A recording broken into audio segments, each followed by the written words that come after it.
Why is trauma-informed care important to you? The number one thing that piqued my interest about trauma-informed care was being a part of a trauma-informed biographical timeline, where we map out a person's lived experience, those things that have built resilience in them and those traumatic things or lived experiences in their life. Once I saw a person's life mapped out, I thought, oh my gosh, that applies to all of us, right? And we often say in this work that it's one of the most important things that we can do for our teams, doing a biographical timeline, and also for the people we serve.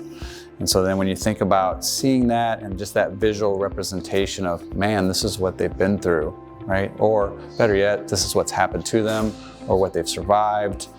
I was bought in from that point on. Like, this makes sense, right? This is how we can impact people with specific support services and care that they really need based on their lived experience. And that really was the driving factor that brought me to the work. What impact does trauma-informed care training make? I think what we've done as trauma champions, because we're working on 150 trauma champions across the 8 DCs to include people that are not necessarily working out of a DC. So when I think about that, we've created a family.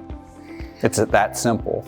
Like, we've given people the opportunity under our umbrella called trauma-informed care to do better. Do better by the people we serve, do better by one another within our centers. And I think that's allowed people to have some vulnerability safely.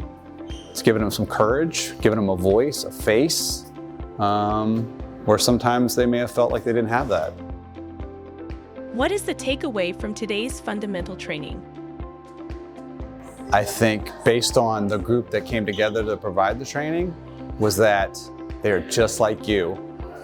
So the work they've done to provide it for you, they're just passing the torch on, and you can do that same work in whatever capacity you want. Being a part of a biographical timeline, being a part of TIC activities, being part of a resiliency group, or anything, whatever you feel safe, you can do. And under the umbrella of trauma-informed care and our family of champions, that's what we encourage you to do and invite you to do. Be part of that team and be part of that family.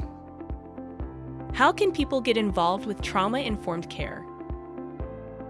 I think if you're willing to learn the work and be a part of the work, you just gotta ask, right?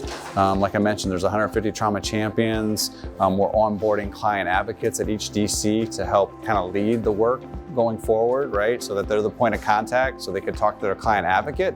You don't have to go through a 2-day fundamental training and the series to start to do something. You can take action now, right? Of course, we want every person to go through the 2-day foundational series online. There's lots of other people out there that have different approaches to this work, but really the invitation's wide open. You just gotta tell us. One of the things we always say, Joe, is it's not a force, it's an invitation. So the invitation's always open. You just gotta ask.